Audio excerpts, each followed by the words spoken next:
Made in the year I was born, let me talk about The Prince of Egypt. This was a movie where Dreamworks were in their literal biblical bag. I was born and raised a Christian and loved this movie, but now growing up, I've realized you don't need to have the same religion to enjoy it. I feel like anyone would find the story of Moses in this movie enjoyable. A boy born from a family of Hebrews who were enslaved at the time by the Egyptians, who were actually planning to murk a lot of babies in the spot, but fortunately his family helped him get out. They couldn't exactly escape their situation in general though, so they put him in a little basket and sent him down the Nile River and prayed he'd be safe. And after getting tossed through every bit of danger, he ended up right in front of the Pharaoh's wife while she's playing with her boy, Ramesses. Seeing Moses' cute butt in that basket, she couldn't help but adopt him. But her servants was like, man, that baby ain't no freaking Egyptian. She was like, shit, he is now. Fam, imagine the Pharaoh on this day finding out he got a whole nother kid he gotta deal with. Fast forward a hot minute and he's a young man who believes he is a true son of Egypt along with his brother Ramesses, who tends to get him in a lot of trouble with their antics. Craziest thing about it is the Pharaoh never treated Moses like lesser than or anything like that. He really treated him like his son, which is something I actually wish they explored more with this movie. But back on the brothers though, their relationship dynamic is pretty simple. Ramesses is the older brother that's more responsible and trying to stay out of trouble, while Moses is the younger one that tends to get into trouble but also tries to help Ramesses get out of the trouble he makes. And you can clearly see that they built up a strong relationship over the time they were raised together. But regardless of all that though, there are still two spoiled princes of Egypt. Since then, nothing has ever changed him of that mindset. But when Ramesses was named Prince Regent, cracks started to form and Moses started to see them. For example, as a gift to Ramesses for being named Prince Regent, they gave him a girl that they captured. And at first he's with it, and even Ramesses like, damn, you fine. Okay, I'll see you. Shit. Oh,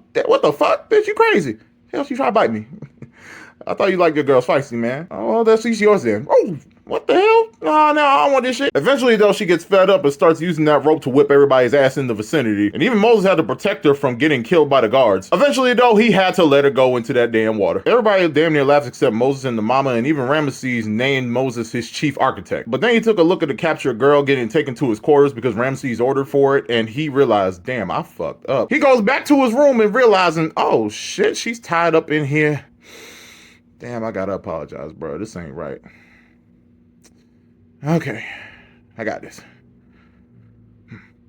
Look, my bad. Oh, shit, who the fuck are you? Bro, it turns out this girl done flew the fucking coop and tied up everybody in the room. And the crazy thing is, Moses actually helps her get away by distracting the guards. After getting away, though, he tracks her down to where the slaves reside, where they see her get a little help before she takes off into the desert. And who is it that he runs into helping her? No one other than his long-lost brother and sister, Miriam and Aaron, whom last we saw at the beginning of the movie as kids helping their brother float from slavery. What you didn't know was that Miriam actually followed that basket with Moses in it until it stopped, and was actually there to see him get adopted by the queen, and then prayed that he'd grow up and save them from slavery. Now, at first Miriam spills the beans, but then she realizes they never told him that he was adopted, and he treats them like he's been taught and raised as an Egyptian prince. Now, at first Aaron is quick to fall back in line, but even Miriam was like, nah, fuck that, we need to tell him who he fucking is, and even tells him the circumstances of why he had to be whisked away in that river, and he doesn't believe it, and even throws her to the ground just for saying the Pharaoh would do that, because he didn't even know about that. But then as a last-ditch effort, she started singing, and it was a song that had been stuck in Moses' head ever since he was a kid, of which he only knew the tune for but never knew the actual lyrics. You even hear him humming it earlier on in the movie, and that song was actually the last song his mother sang to him before she whisked him away in that basket. And her knowing that tune just proves that she was there when he was whisked away. Immediately he runs back to the crib and has one hell of an identity crisis. He then tries to reassure himself that he was a prince of Egypt and of a righteous history that has done no wrong. But even then he still has a lot of questions and doubts, and eventually ends up sleeping on it. In his dream, he has an animated hieroglyphic nightmare of the Pharaoh ordering people to try and kill him, or so he thought, but it turned out he was sending them to the homes of the slaves and busting in their homes to take any baby that they had. And in this horrific sight, he even sees his own family sneaking him out, and he sees the final moments before his mother sends him off. But dude didn't even have time to relax, because now the guards were on his ass, and then he ends up falling into the water, drowning in a river full of blood. Dude wakes up from this shit and realizes, nah fam, that can't be a freaking coincidence, and then goes into the catacombs to see the hieroglyphics that recorded such a tragedy. He finds that shit and realizes it was all true. The Pharaoh ordered a bunch of the Hebrews' babies to be killed. Then to make matters worse, the Pharaoh ends up meeting him down there and confirming it, with the reason he gave being that he believed if they grew enough in number that they would eventually overwhelm and rise up against the Egyptians. Moses still says that doesn't justify this shit, but then he says the worst thing possible, and it was that they were only slaves. Fam, I would have been floored bored, and so was he. He then goes to where he was found, and his mother confronts him, of which he asks her that everything he knew at this point was a freaking lie. And she reassures Moses that he is their son, whether he believes it or not. Then he asks, what made you choose me? What made you pick me up out that water? And she said, I didn't choose you, the freaking gods did. And she kind of got half of that right. To his adoptive mother, in this case, water was just as thick as blood. And I honestly wish we got more scenes where the scene she was the one that adopted him in the first place. But then all that gets whiplashed by the time he goes to see Ramesses, who is trying to get this construction done. Moses is now truly uncomfortable with what he's been seeing his whole life, because now he realizes it's his own people. While Ramesses doesn't even give a fuck, he just knows his brother is here to help him construct the temple. This all comes to a breaking point when a man is getting whipped for not even being able to pick something up. At this moment, Moses couldn't take it no more, and he said, leave that man alone. Before the guy whipped him one more time, he ended up tackling him and sending him to his death. And when they asked who did this, they all looked up and was like, oh shit, Moses did it, bruh. Now he's done caught a body and everyone's low-key terrified of him. This causes him to run off, overwhelmed by everything that's happened. Man gets to the front gates, but then his brother Ramesses ends up cutting him off like, bro, what the hell you think you doing? It's easy to understand, man. I just killed a dude. But that doesn't mean nothing. You a prince. This ain't nothing but a little screw up. We can change that. Man, get the fuck off me, man. Look, I don't care that you just killed somebody. Look, I'm the Prince Regent. Father will understand. You are my brother, and I don't care. Just don't leave me, bruh. I don't care what you think, man.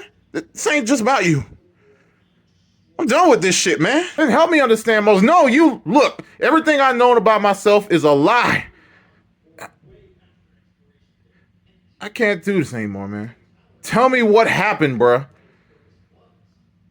Better you ask the man I once called father. And after one last heartbreaking look at his brother Ramesses, he finally says goodbye, brother, and takes off for the desert on a journey of self-discovery, leaving his old fabrication of a life behind. Eventually, he'd end up in Midian and find solace with the people there, including the girl he actually helped free earlier, Small World. Through them, he learns his place in the world and how he should admire it as he is, and becomes a shepherd of the community. He even found love in the form of Zipporah, the woman he helped free from Egypt when he was still a prince. She was also the baddest woman in this movie, in my opinion, and everything was cool until one day he had to go track down a runaway sheep. And while doing so, he happened upon a cave with a blue light that he decided to investigate. That light would be emitting from a burning bush. And when Moses tried to light his staff on fire with the bush, it didn't emit any heat on it, nor left a burn mark. He decided to touch the flame himself and realized the flames were not burning him either. Hey, Moses.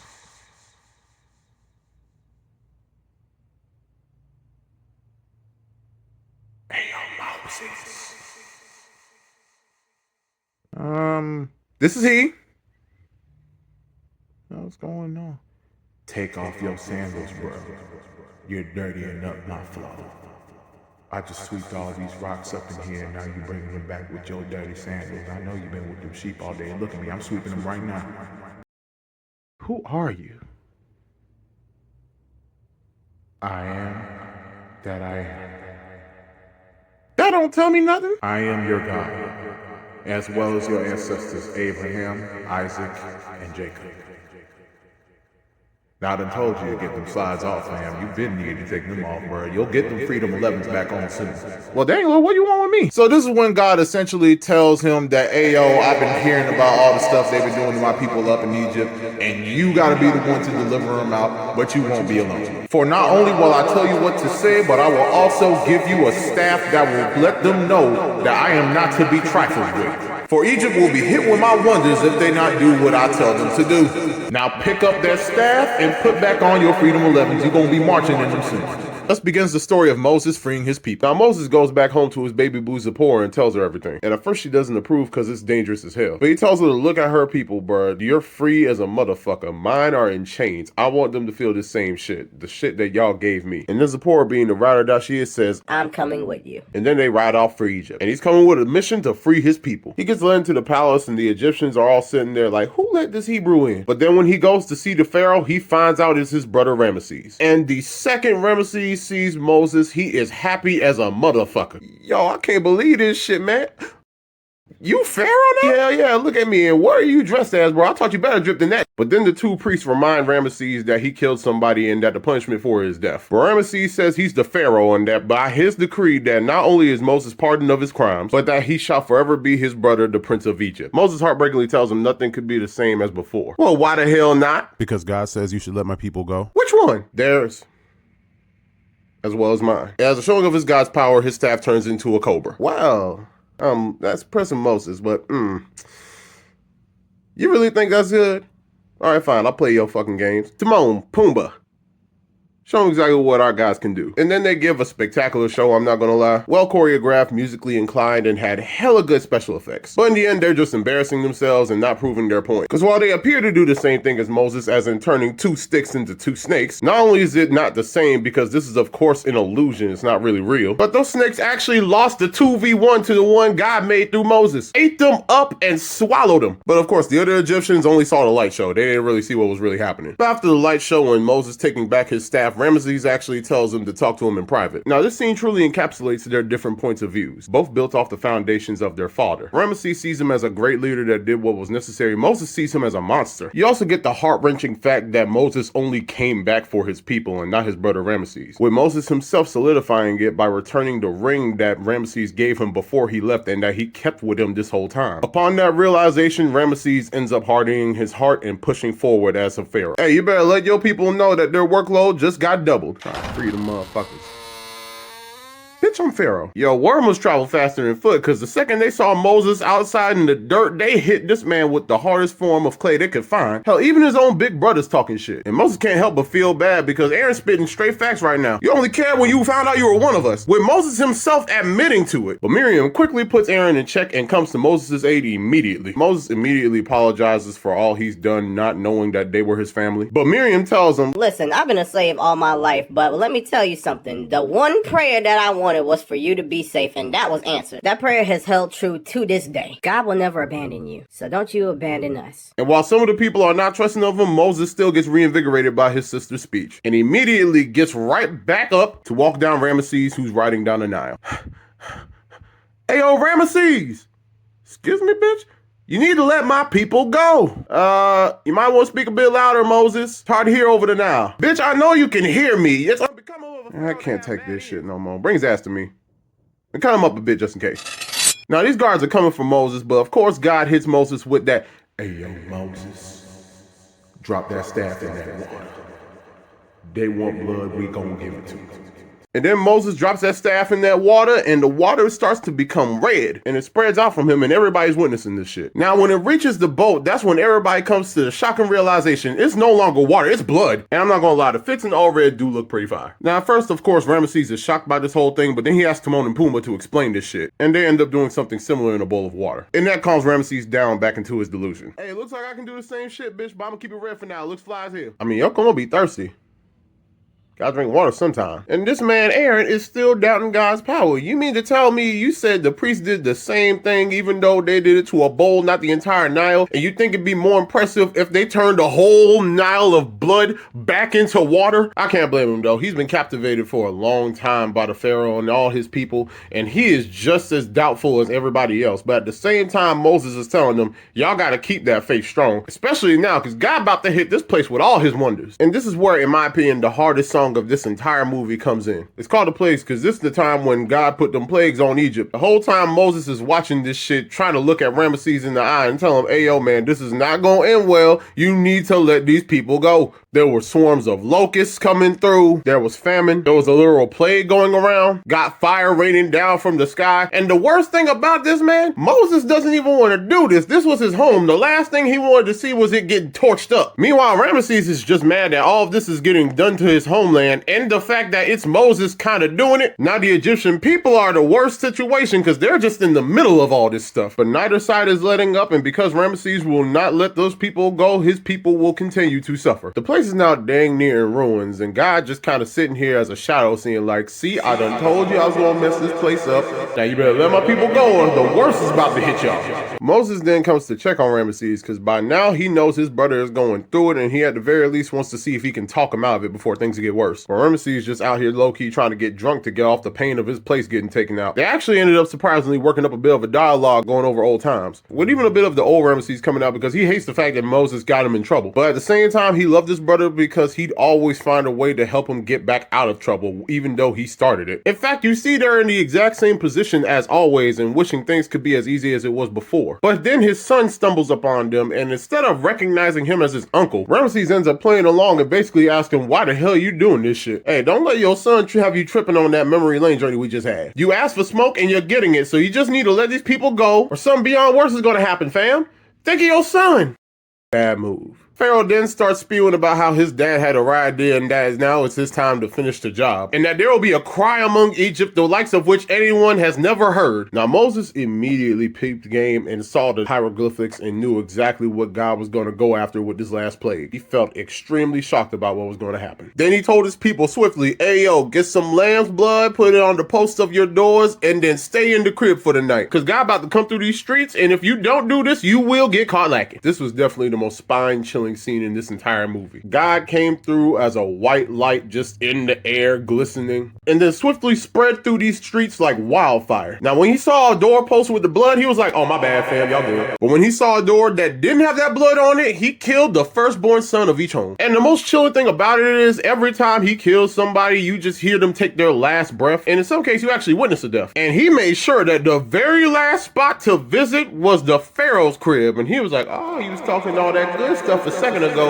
You talking about a cry among Egypt that no one has ever heard? I bet." And once they did the job, as quickly as they appeared, God took off. And all you're left with hearing is the Egyptians crying from what just happened. Unfortunately for Moses and Ramesses, one of the victims was actually Ramesses' son, aka Moses' nephew. At that point, Ramesses was done. He said, "Take your people and go. You got my permission. You just did everything you could to take everything away from me. You can go." And while Moses tried to reach out to him, Ramesses was like, "Bro, you better leave me alone. All the stuff you just did." The second Moses left Ramesses' presence, he immediately started bawling. He came back mission accomplished, but at what freaking cost? But Miriam and his wife Zipporah assure him that because of what has been done, they are now free people. And then the sun starts shining and people start packing their bags and taking off. Aaron didn't hesitate. He looked both ways, grabbed his bag, and was like, "Oh, I'm on my way." This is also one of the more heartwarming songs of the journey, called "When You Believe." Because this was the moment where the Hebrews thought this would never happen, but it's finally happened because of Moses and God. Heck, even Zipporah shows that she didn't really believe this was a possibility until it happened. And you just see this great exodus of the Hebrews with the Egyptians essentially being like, "Man, this is some bush." But these two were the smartest motherfuckers because they essentially went with them. I don't know how long all of this took to animate, but it was well worth it. And you just see everybody happy as I don't know what because they're free and ready to go to a land that was promised to them of milk and honey. But then they get to the great coast of the Red Sea and they rest their backs and feet, cattle and asses. But unfortunately, someone sounded the alarm and everyone turned around to see no one but the Pharaoh and an army of Egyptians ready to cut them down. By this point, Ramesses is nothing but angry. Nothing is turning him. So now everybody's in full panic mode. But then storm clouds came a brewing and God said, "Oh, you thought you was slick. I'm